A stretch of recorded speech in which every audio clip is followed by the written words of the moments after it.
Welcome to Iron Vision Trading, Episode 1, The Chronicles of a Part-Time Options Trader. Throughout this series, I will provide thoughts and analysis on trade entry, exit, and all management decisions made as I navigate the day-to-day of a live options trading account. Periodically, we will discuss overall portfolio performance, the ins and outs of various trading strategies, and review all recent trades that I've made. Before I begin, I'd like to give a shout out to Zach Nelson, an old friend who encouraged me to start this project and document my options trading journey. The idea here is that I am a very part-time options trader and that I limit my trading to 30 to 45 minutes per day on a standard workday because I maintain a full-time job. I began trading options in 2022 after quite a period of research and binge watching as many videos as I could find. I eventually came across what is now the Tasty Live network, and their focus on statistical analysis and probabilities when evaluating trades resonated with me.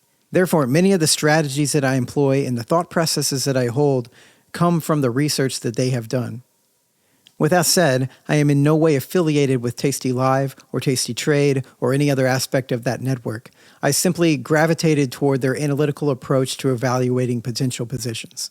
I do use the Tasty Trade brokerage for my options account, but again, I am in no way affiliated with Tasty. It is just the best platform that I am familiar with for options trading. I do have other accounts through Schwab and Fidelity, where I hold mostly long equity positions, but I do sell covered calls against them in those accounts as well. The core of my trading revolves around short premium strategies, largely selling out-of-the-money options in relatively short-dated expiration cycles. Conceptually, I still employ the buy low, sell high methodology. It's just that I've flipped the order of those things and I'm selling first and intending to buy back later at a lower price. Now, when I say lower price, I don't necessarily mean lower price for the stock or the underlying. What I want the particular stock to do depends on the specific strategy that I've put on. But what I do generally want to happen is that the options contract price itself reduces in value such that I can buy it back later at a lower price than what I sold it for. I'm not saying there aren't times to take a long position and even buy premium, but generally the bulk of what I do is sell options at a given price with the intent to buy them back later at a lower price. Now here I'm going to pause for a moment to discuss a couple key differences between stock or equity positions versus options. When you buy a share of stock, you're buying a single share of a company or a single share of a representative basket of companies in the case of an ETF or index fund. In contrast, every option contract represents 100 shares of the underlying equity. So here we have the introduction of leverage. Another key difference between stocks and options is that when you purchase a share of stock, unless that company goes out of business, you can hold that stock forever. The stock doesn't expire, but this is not the case with options. Every option contract has a predefined expiration date, after which point the option expires and you are left with whatever the profit or loss is at the time of expiration. And this is also generally accompanied by assignment of either long or short shares of stock. Now, I'm going to tip my hand a bit here and say that you do not have to hold those options all the way to expiration, and largely I do not. To get out of the option contract, you simply perform the reverse of whatever you did to enter it. So if you sold the option to enter, you buy it to close. Or if you bought an option to enter the position, you simply sell it to close. Now, as we move on to the portfolio review portion of the video, I'm going to discuss a few management principles that you'll see informing my decision-making along the way. The foundation of my trading philosophy is entering high probability trades. This is quite the opposite of get-rich-quick trading, as I am not looking to buy an option and then have the stock make a massive move and I make a whole bunch of money really quickly. In fact, with most of the trades that I put on, I'm signing up for a profit target that is capped or limited and generally exposing myself to larger and often undefined potential loss. It is this style of trading, however, that allows for a higher probability of success upon trade entry, but it does require strategic trade management when things go against you. Another aspect of my trading philosophy is taking profits early, usually around 50% of max profit. One of the issues I have struggled with in the past with long premium trades is knowing when to take the trade off, how much of a winner is enough. And that's a problem that's largely solved for me with short premium trades where my max profit is defined upon trade entry. And so once I hit 50% of that, I usually take the trade off. Additionally, with the nature of short premium and the fact that options have an expiration date, as that expiration date approaches, the extrinsic value of the option contract must go to zero. Now, I haven't talked about extrinsic value yet, but just know that there is a forcing function that is driving the option price down if it stays out of the money. Option prices are based upon the Black-Scholes option pricing model, which is a complex differential equation which has numerous inputs, some of which include time, stock price, and volatility. If you take a partial derivative of the Black-Scholes model with respect to time, you get theta, which represents a theoretical change in the option price as time goes by. This is often referred to as theta decay because it drives the option price down as less time is remaining in the option contract. Now, theta decay does not follow a linear curve, and the tasty research seems to indicate that theta really picks up around 45 days until expiration. Now, that doesn't have to be exactly 45 days, but somewhere between 30, 35, up to even 60 days until expiration is when that theta decay really starts to pick up, so I generally look to enter my trades somewhere within that time frame. On the other hand, as expiration approaches, the option's sensitivity to stock price movement greatly increases. This is often referred to as gamma risk, with gamma being a second derivative of the Black-Scholes option pricing model, actually being the derivative of delta. Delta is a first derivative of the Black-Scholes option pricing model, representing how much an option price is expected to change for every $1 move in the underlying stock price. So gamma basically represents the acceleration in the change of the option price as the underlying stock price moves. The tasty research has shown that this gamma risk really begins to pick up as we get within 21 days until expiration. So this is a pretty decent point to at least take a step back and consider if we should take trades off that maybe haven't fully reached our profit target or go ahead and roll those out into the next expiration cycle. I will note that this is really only significant for undefined risk trades because with defined risk trades, you've really offset most of that risk with your long option. The last tenet I'll talk about is volatility, and specifically Vega.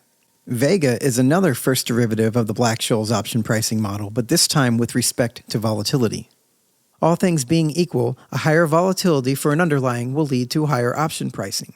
And since I am generally selling the option first to open, and I intend to buy it back later at a lower price, I am looking for a high implied volatility environment to enter the trade. For the sake of today's video, I do not intend this to be an introductory options course. I'm not really going to go any further with options basics or introductory information, but I do hope to incorporate brief educational topics into future videos. Now, final housekeeping item as we press forward here, I intend this project to have full transparency. You will see real profit and loss for this account. This will be the true representation of my options trading, the good and the bad, no sugarcoating. No omission of losers or unnecessary emphasis on winners, but simply every step along the way. To make this as clean of a break as possible for this mid-year kickoff, I recently transferred some funds out of this account, one to start an account for my wife, and two to leave me with a pretty clean starting point of approximately $50,000 in this account. Over the course of this project, I do not intend to transfer any more money in or out. We will track our progress from this $50,000 starting point. One last thing to note is that I will be trading in a margin account.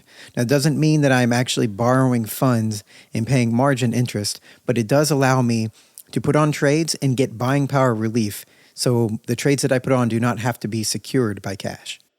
What happens in this case is that the broker identifies a set amount of money that has to be set aside to cover the risk on that position. This is called the buying power, but the thing is the buying power can change over the course of the trade, so it does require more active management to ensure the entire portfolio is not over-leveraged. And final note, I am not a financial advisor, and I am not providing recommendations or financial advice. This content is intended for entertainment and educational purposes only. So with all that behind us, let's get started with the portfolio review. Today, we're going to walk through every single position that I currently have open and provide a brief commentary for each one. So as we look at the portfolio here, the first thing you'll notice is the very red P&L open column. And that's going to be a pretty common theme throughout these videos. As you remember, I take my winners off early, and I basically give my losing positions time to run. So it makes sense that I'll have more of those losing positions on at any given time. I've become quite comfortable with that reality, and so it's not something I worry that much about as long as the overall P&L for the portfolio continues trending in the right direction. And speaking of overall P&L for the account, you can see we're around the $5,700 for the year. This number varies dramatically day to day, so we won't pay a lot of attention to it outside of the monthly and quarterly or year-end reviews. Now, for the sake of privacy, I do have my account numbers hidden, which also hides my total account balance. In the future, I will have an overlay here, which will allow my account numbers to be hidden, but you could still see my account balances. But in the meantime, the account balance is approximately $51,000. Now, I told you my intent was to have a pretty clean starting point here at the beginning of July with approximately $50,000 in the account, but at the time of recording this video, we are a few days into July, and I have had some profits come in over the last few days. Alright, so looking at my first position here, we have a short put in M&Q in the August expiration cycle. M&Q is just a smaller version of the NASDAQ futures, and the NASDAQ is basically just an index that tracks with your tech stocks. We're up about 17% right now, so there's really nothing to do but wait and see if we hit our profit target. Moving on, we come to one of my bigger losing positions right now, which is CMG, Chipotle. You'll see that I'm actually sitting on 100 shares of long stock, which I purchased at $50 a share, and unfortunately they are marking at about $35 a share. Now, a natural question would be, why are you holding 100 shares of stock in what is supposed to be an options portfolio? And so we get an opportunity to talk about assignment. This is actually the remnants of an earnings trade that went wrong. Back in July of 2025, Chipotle was trading in the mid-50s, and I had sold a put at the 50 strike for earnings. And unfortunately, Chipotle tanked after earnings, and so I eventually got assigned at the 50 strike, which means that I had to purchase 100 shares of Chipotle at $50 a share, even though they were trading for well below that in the market. And so I've been sitting on these 100 shares of stock for quite a while now. There are various schools of thought, and I could have simply closed that position at a loss at that time, but since this is a relatively small position, I was willing to just hold the stock and lean long, hoping for Chipotle to make a recovery. It's been a pretty wild ride with Chipotle over the last year, but if the stock does get up another $10 or so, I'll be looking to sell calls against this position. And next we have Coin, which is basically a crypto brokerage, and the crypto market has recently been beat down quite a bit. And as I said, I don't generally like to buy premium, at least not buying naked premium. And what we have here is actually a calendar spread that started as a diagonal spread, and that is where you buy an option in a further expiration cycle, then sell options against it in a nearer term expiration cycle. There are various ways to manage diagonal and calendar spreads, and in fact, I've already managed this trade one time by buying back the call that I had sold. Coin pulled back, and I was able to take a couple $100 profit out of that call. And then I got a little antsy and I sold another call when Coin ticked up a few dollars again. If I had waited, we had a big move in Coin and I could have sold that same call at a higher price or sold a higher strike call and got back to a diagonal position again. But this is basically a time play. So what I'm looking to see happen here is have Coin move up towards $180 in the next 47 days or so. And if that happens and it doesn't blow past that $180 mark price, then the call itself is going to dry up because it will not have any real value or intrinsic value at that point. And so the pressure I mentioned before that drives the extrinsic value down as expiration approaches will be working in my favor. All the while, since my long-dated option has such a further out expiration, it will actually increase in value. Ideally, I'm looking for Coin to continue moving up, but at a relatively slow pace so that I can sell more calls against it in the short-dated expiration cycles while my long call continues to gain value. Every time I can execute that selling of a call and buying it back at a cheaper price, I'm actually lowering my overall basis on the trade. Alternatively, if we get a big pullback in Coin, the value of that call will dry up more quickly and I'll be able to take it off early. Next, with EEM, we actually have two strangles on.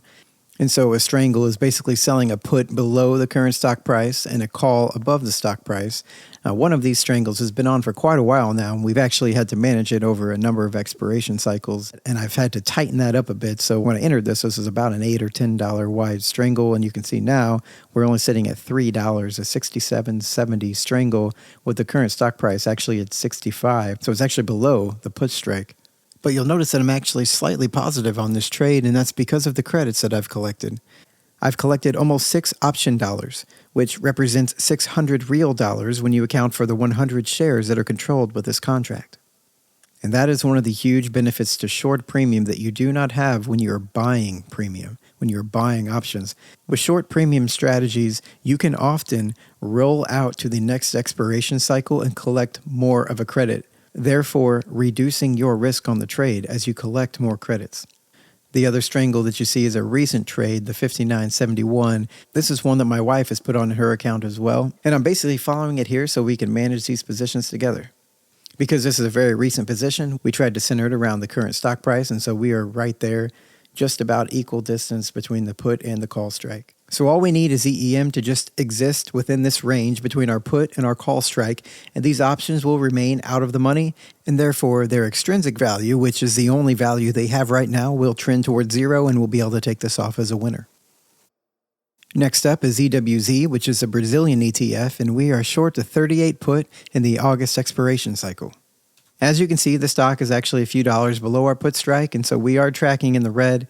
This position actually started as a strangle, but after putting the trade on, the stock actually dropped pretty significantly, and so the call price dried up and we were able to take that off for basically nothing. As you can see here, that was 4 cents or 4 real dollars, and so now we're just leaning long. We've had to roll this a few times, and we'll continue to do so until we get that uptick that we're looking for. Again, each time that we do that, we should be able to bring in more credit, which actually reduces our risk on the trade. All right, so here we have GDX, which is basically gold. Actually, I have 2 short puts here in gold. One, a relatively recent trade that actually has hit our profit target. I can't take this off right now because this is after hours. Again, I limit my trading to 30 to 45 minutes during the day. And so the last time I was in the platform during market hours, gold had not hit that profit target, but it seems that gold has moved up a few dollars into the close, and so now we are right at our 50% profit target. And so when I get my next opportunity to trade, as long as gold hasn't moved significantly against us, I'll be able to take this off as a winning trade. For this other put, it actually started out as a strangle, which again, I had sold a put and a call around the stock price. And gold actually has been all over the place since I put this position on. But I find myself with an 85 put. I'm short an 85 put, and gold is sitting at about $78. So I'm about $7 in the hole, and I'm leaning long on gold. So next, we have a Jade Lizard in Intel. And a Jade Lizard is basically just a strangle, but with upside protection. I've been burned with huge moves to the upside on a few of these tech stocks in the past. So with this one, I'm trying to be a bit more strategic and limit my upside risk exposure. In this case, we're looking for Intel to stay between 115 and 165, and if that happens, all of the options will stay out of the money and their values will trend towards zero. IonQ is a quantum computing stock in the technology space, and here I'm short the 40 put in the August expiration cycle, with the stock sitting at 49.17. We're basically flat on the trade, and we're just looking for IonQ to stay above 40 over the next few weeks. So Netflix is another position that's required some management, and you can see I've already rolled it twice, and I'm currently sitting on the 85 put in the August expiration cycle. But currently the stock is just under $78 a share, so I am leaning long. I need Netflix to bounce back over 85. Now we do have earnings coming up in the middle of the month, so that's something I'm going to need to pay a little closer attention to. All right, next we come to Nike. You'll see that I've got 2 positions on. One of them being 100 shares bought at $80, and the other being a 42.5 put in the August expiration cycle. That short put is just a follow trade from my wife's account, so nothing to do here. But those shares are the result of another broken earnings trade where Nike tanked after an earnings call, and I was assigned on a deep in the money short put. So now I'm just holding those shares and leaning long. One small redeeming factor is that at least Nike is paying a dividend, so each quarter I am being compensated for holding these shares, but I will say that the sustainability of its dividend is in question. Moving on to Oracle here, I'll note Oracle is responsible for the largest losses I have seen in my account. If things work out, I would likely do an entire video on that catastrophic Oracle trade. There's a lot to be learned from that experience, and fortunately, and I mean fortunately, I can point to a number of mistakes that I specifically made in that trade. And that actually encourages me, because if I had just taken massive losses on a trade and I had no idea what happened, no idea how I got there, then I would have very little confidence in navigating a situation like that in the future. But as it turns out, with that specific Oracle trade, I can point to a number of things that I should have done differently along the way, and that gives me confidence that if I stay mechanical, if I stay disciplined in applying the trade rules that I've established, that I can do a significantly better job managing a situation like that in the future. What I actually have here is another Jade Lizard, like with the Intel trade. So my upside risk is actually limited. Basically, I've purchased a call that's 5 strikes beyond the call that I sold. so I cannot lose more than $5 to the upside. And the fact that I've actually collected more than $5 on this trade means I actually have no risk to the upside, because if Oracle were to blow past those call strikes, the put would basically become completely worthless and I'd be able to buy that back for nearly max profit, thus leaving me with about a scratch for the trade. What we're looking for is that Oracle stays between 125 and 165 over the next few weeks, allowing all of those options to stay out of the money. And next up, we have Procter & Gamble. I've got a 140-160 strangle on with the stock price at about 151. So we're about right smack dab between the two short strikes, and that's where we need Procter & Gamble to stay over the next few weeks. Honestly, we're up 25% on this trade, and it hasn't been on for too long. This is a case where I might consider just taking it off altogether, even though I haven't reached my 50% profit target yet, because we do have earnings approaching at the end of the month, and generally into earnings, implied volatility will increase, and as we've talked before, that drives option prices up, and we actually want option prices to decrease. And so it would probably be wise to take some profits out of this trade now and then re-enter closer to earnings. So we'll see what the next week holds, and I might need to consider doing that. All right, so I'll skip SGov for a moment, and we'll come back to that. We'll move to SPY, which is the S&P 500, and this is nominally a very large product, so I do not trade it with undefined risk, but what I do have here is an iron condor, which is effectively the defined risk version of a strangle. So if you recall the Jade Lizard that I mentioned before, where I purchased a call beyond my short strike on the call side, I'm doing the same thing here, but also purchasing a put below my short put strike. In this case, my risk is defined in both directions, so I just need SPY to bounce between my short strikes of 710 and 770 over the next few weeks, and this should be profitable. If, however, we do get a massive move in one direction and it blows past one of my short strikes, the most I can lose is $10 on that side of the contract. But it's actually not $10 because if you see, I've collected $3.50 on entry, so I have $6.50 of risk on the trade, which is $650. So that would be my absolute max loss on the trade, but that would only occur if SPY blew past the 700 put or the 780 call and stayed there as we approached expiration. And now we move into our final options position, which is Texas Instruments. Here we're sitting at a strangle, a 250 put and a 350 call, and we actually entered this position in the July expiration cycle. You can see the stock made a run up late June, and I rolled up the 250 put to the 295 to bring in another $4.50 in credit. You don't know what the stock's going to do at the time, and you're just trying to reduce risk on the trade. In hindsight, it actually fell back down to the 300 range again, which would have been perfectly centered, and this trade could be gone altogether. However, when I reached the 21 DTE mark, as you can see here, I rolled out to the August expiration cycle. I re-centered at the 250, 350, and that pulled in another $4.29 in credit. So as you see, we're sitting at $1,733. That's $1,700 in real dollars. So that is our basis on the trade. Now, this is another situation where earnings are quickly approaching, which is going to make this a more difficult situation. But the stock is still relatively centered between our short strikes, so if need be, we'll go ahead and carry this into earnings, and we might even have the opportunity to roll out and recenter the position before that earnings event. Now we'll revisit SGov, which is just an ETF that represents the very short-term U.S. Treasury bonds. Now, as I mentioned before, this is a margin account, and most of my positions are not cash secured. The broker requires a certain amount of money to be set aside for each trade, and that is the buying power, but that number can change over time. So with this style of trading, it's prudent to leave a buffer between the money you're actually tying up and the money that's available in your account to absorb a buying power increase should a position go against you. In fact, this is one of the things I've managed quite poorly in the past, and I've traded too large for what was appropriate for my account size. The price of SGov is basically stable, so I'm not really worried about principal loss, and this allows me to put that cash to use and at least bring in the risk-free rate of return for cash that otherwise would be sitting there doing nothing. And if I do have a significant buying power increase for one of my positions, I can simply liquidate some of these shares and cover that increase.